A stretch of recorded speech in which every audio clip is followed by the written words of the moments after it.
एक छोटे से गांव में एक व्यक्ति रहता था जिसका नाम मोहन था। मोहन बचपन से ही मेहनती और लगनशील था। वह हर काम को पूरी निष्ठा से करता और हमेशा अपना सर्वश्रेष्ठ देने की कोशिश करता, लेकिन न जाने क्यों उसे हर बार असफलता ही मिलती। कई वर्षों तक प्रयास करने के बाद भी न तो वह अपने परिवार को बेहतर जीवन दे पाया और न ही अपने सपनों को पूरा कर पाया। असफलताओं का यह सिलसिला इतना लंबा हो गया कि मोहन का आत्मविश्वास पूरी तरह टूट चुका था। मोहन के दिन अब उदासी और निराशा में बीतने लगे। वह अपने खेतों में काम करता, लेकिन उसकी आंखों में चमक नहीं थी। उसके दिल में हमेशा यह सवाल रहता, आखिर मेरे साथ ही ऐसा क्यों होता है? क्या मेहनत करना व्यर्थ है? गांव में लोग उसे समझाते कि भगवान पर भरोसा रखो, पर मोहन के लिए ये शब्द अब खोखले लगने लगे थे। एक दिन गांव के एक बुजुर्ग ने मोहन से कहा, पास के कस्बे में एक जैन गुरु रहते हैं। लोग कहते हैं कि उनकी बातों में गहरी समझ होती है। वे बहुतों की समस्याएं हल कर चुके हैं। क्यों ना तुम उनसे मिलो, शायद तुम्हें अपने सवालों का जवाब मिल जाए। मोहन ने थोड़ा सोचा और अगले दिन ही जैन गुरु से मिलने का निश्चय किया। मोहन भोर होते ही निकल पड़ा। रास्ता लंबा और उबड़ खाबड़ था, लेकिन उसके मन में एक उम्मीद थी। दोपहर तक वह कस्बे के मठ में पहुंच गया। मठ का वातावरण शांत और मनमोहक था। चारों ओर हरियाली और पक्षियों का मधुर संगीत गूंज रहा था। मोहन ने ऐसा सुकून पहले कभी महसूस नहीं किया था। गुरुजी बगीचे में ध्यान लगा रहे थे। मोहन ने विनम्रता से प्रणाम किया और अपने आने का कारण बताया। गुरुजी ने उसे बैठने का इशारा किया। मोहन ने अपनी कहानी सुनानी शुरू की। उसने बताया कि कैसे उसने अपनी पूरी जिंदगी मेहनत की, लेकिन हर बार उसे असफलता ही मिली। गुरुजी, उसने कहा, मैंने हर संभव कोशिश की, लेकिन सफलता मुझसे कोसों दूर है। मैं अब थक गया हूं और हार मान चुका हूं। मुझे समझ नहीं आता कि मैं क्या गलत कर रहा हूं। इतना कहते कहते उसकी आंखों से आंसू बहने लगे। गुरुजी ने बड़ी करुणा से उसे देखा और कहा, आओ मेरे साथ चलो। गुरुजी मोहन को मठ के पीछे के बगीचे में ले गए। बगीचा बहुत सुंदर था।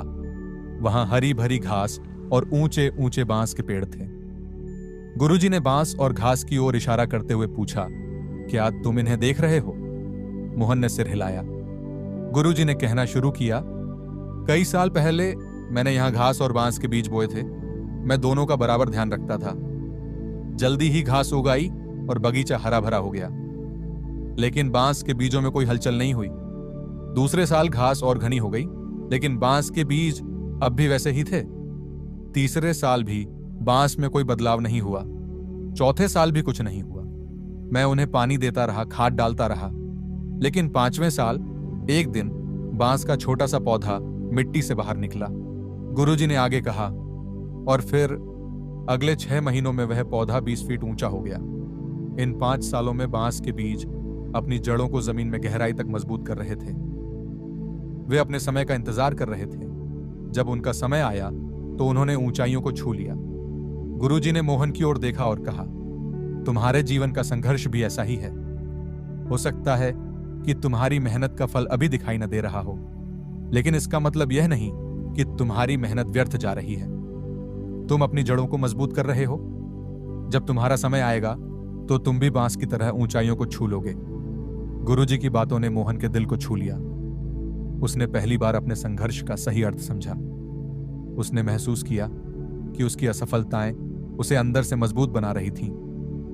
उसने गुरुजी का धन्यवाद किया और मठ से विदा ली।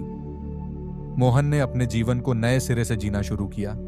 उसने अपनी मेहनत जारी रखी, लेकिन इस बार उसके मन में कोई हताशा नहीं थी। वह जानता था कि हर संघर्ष उसे भविष्य के लिए तैयार कर रहा है।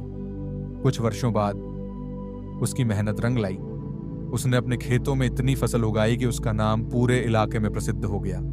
वह अपनी सफलता का श्रेय गुरुजी और उनकी सिखाई सीख को देता था। यह कहानी हमें सिखाती है कि जीवन में संघर्ष का अर्थ असफलता नहीं है। यह हमें अंदर से मजबूत बनाता है। जैसे बांस अपनी जड़ों को मजबूत करता है, वैसे ही हमारी मेहनत और धैर्य हमें ऊंचाइयों तक पहुंचने के लिए तैयार करते हैं। जब समय सही होगा, हमारी सफलता भी पूरी दुनिया देखेगी। इसलिए कभी हार मत मानो।